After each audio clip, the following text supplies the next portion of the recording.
Miss হবে না আপনার পছন্দের টিভি শো। দেখুন জি5 অ্যাপে একদম ফ্রি। তুমি না বাবা কি যে বলো। না বিশ্বাস করো, ভাবতে পারছি না। দুদিন আগে এই পুচকি হাত দুটো ধরে ওর দুই দাদু ওকে স্কুলে নিয়ে যেত। আমি যা বলেছি তুমি করছে তো? দাদাকে ফলো করতে বলেছিলেন, আমি তাই করেছিলাম। ওকে ওকে ওকে। হোয়ার ইজ হি নাও? দাদা এখানে আপনার ওই শ্রীপর্ণা ম্যাডামের সঙ্গে দেখা করতে এসেছিল একটা ক্যাফেতে। দুজনে হাতে হাত দিয়ে বসেছিল, আমি আড়াল থেকে যতটা দেখতে পেয়েছি। তারপর বেরিয়ে গেল। তোমাকে যা বলেছি তুমি শুধু সেই রকম ভাবে কাজ করো, হ্যাঁ? And inform me like this, okay? Okay Mena madam. প্রেম একেবারে উথলে উঠছে তাই না? কদিন পরেই আবার বিয়ে, এখন আবার উনি গেছেন দেখা করতে। ক্যাফেতে হাতে হাত ধরে আবার বসে আছে দুজনে। ন্যাকামি, বেশি প্রেম তাই না? একবারেই বিয়েটা ভাঙুক, তারপর দেখি ওর দিমাগ কোথায় যায়। তুই না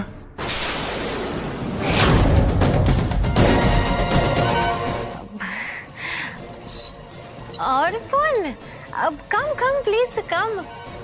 আমার আসলে তুহিনার সাথে একটু কথা আছে।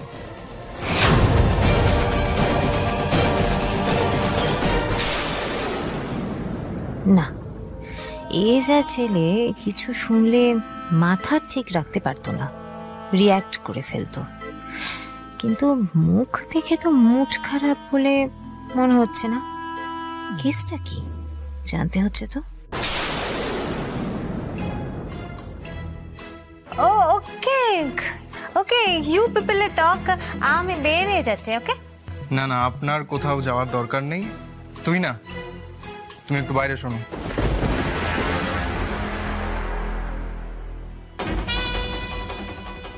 বেবি जब सुने एसो की बोलছে। হ্যাঁ এসো এসো।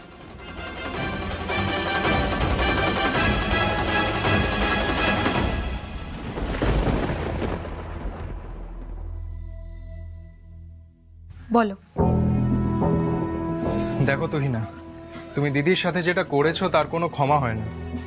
তারপরে আমি এটা নিয়ে কোনো কথা বলিনি, কারণ আমার কথা বলতে ইচ্ছেও করে। তুমি কেন আবার এসব কথা তুলছো বলো তো? আমি তো বললাম আমার ভুল হয়ে গেছে, আমি আর কখনো করব না। মানুষ এরকম কথা অনেকবার বলে, কিন্তু মানুষ আবার অন্যায় করে, আর তার জন্য মানুষের বিন্দু মাত্র অনুশোচনা থাকে না। উফ ভগবান, এখন আমার এত খারাপ অবস্থা হলো। এই বোকা গাধাটার থেকেও এখন আমায় জ্ঞান শুনতে হবে। কি চুপ করে এখন দিদির বিয়েটা ভেস্তে দেওয়ার প্ল্যান করছো? অর্পণ, তুমি কেন এরকম ভাবে আমার সাথে কথা বলছো বলো তো? কেন এভাবে বলছো আমাকে? কেন বলছি সেটা তুমি খুব ভালো করেই জানো। যাই হোক, আশা রাখবো এরপর থেকে দিদির বিয়েতে তুমি আর কোনো বাগড়া দেবে না। না না, আমি তো বলছি আমার ভুল হয়ে গেছে, আমি আর ওই ভুল করি। তুমি দেখো, এই আমি নাক মুলছি, কান মুলছি, আমি সত্যি বলছি, আমি আর কিচ্ছু করবো না, আই প্রমিস। যাই হোক, কথাটা যেন মাথায় থাকে। কিন্তু এরপর যদি কোনো ঝামেলা হয়, সবার আগে এসে কিন্তু আমি তোমাকে ধরবো। না না, তুমিও না। আমি তো নিজেই বিয়েতে কি কি পরবো, কেমন ভাবে সাজবো, সেসব বিষয়ে মায়ের সাথে প্ল্যানিং করছিলাম। আমি কেন? আমার এটা নিয়েও কথা আছে। কি নিয়ে? তোমার মাকে নিয়ে। আবার মাঝখান থেকে আমায় ধরে টানছে কেন? দেখো তুহিনা, আমাদের বিয়ে হয়েছে বেশ কয়েকদিনই হলো। আমি জানি বিয়ের পরে মেয়ের মাকে, মায়েরও মেয়েকে ছেড়ে থাকতে কষ্ট হয়, কিন্তু এখন এটাই নিয়ম, এটাই মেনে নিতে হবে আর এটাই মেনে চলতে হবে।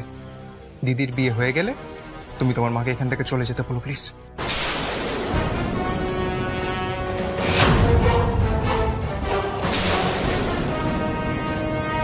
দেখো তুহিনা, এতদিন ধরে মেয়ের শ্বশুর বাড়িতে থাকাটা খুব একটা ভালো দেখায় না। 5টা লোক 10টা কথা বলবে, সেটার কোনো দরকার নেই।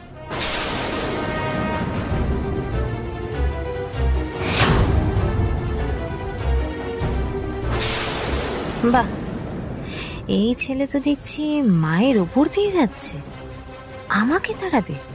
ওই সেদিনের ছেলে। যা বললাম কথাটা মনে রেখো।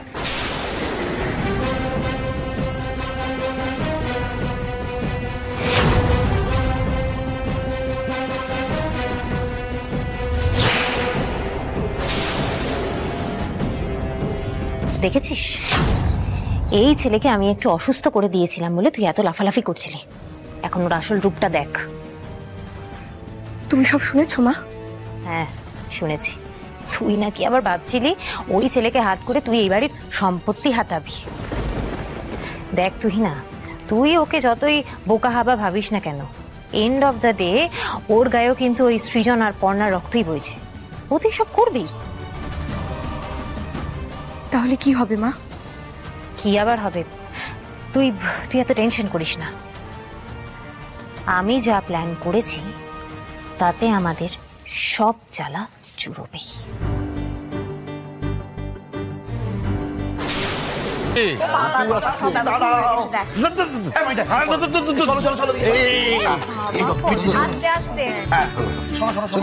সবাইকে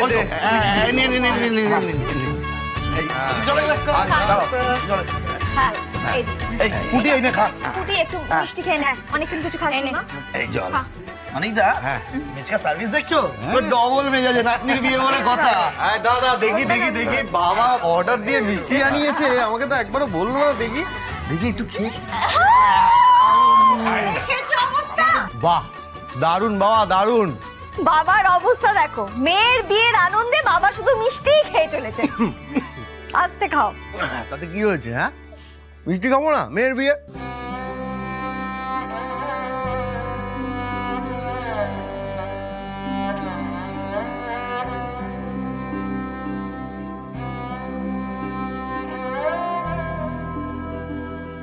বাহ, পুটির হাত দুটো তো একদম ফুলের তোড়ার মতো লাগছে।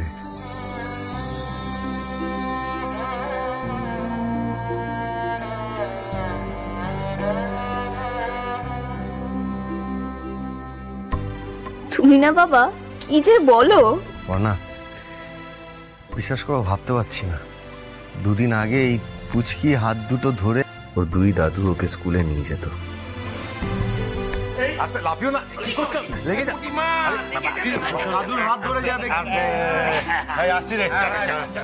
আর এখন সেই হাতে মেহেন্দি।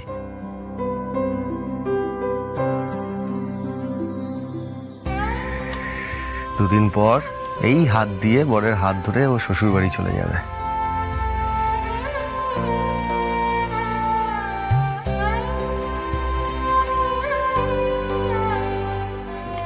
এটাই তো নিয়ম সৃজন। চকুদাদার কাছে প্রার্থনা করেই আমাদের মেয়েটা যেন আরো অনেক অনেক বড় হয়, খুব সুখী হয়।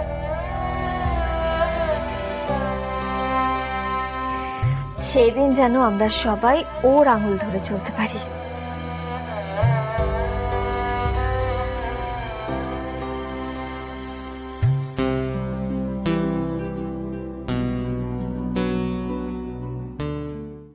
জি5 ডাউনলোড করুন আর সব এপিসোড দেখুন একদম ফ্রি।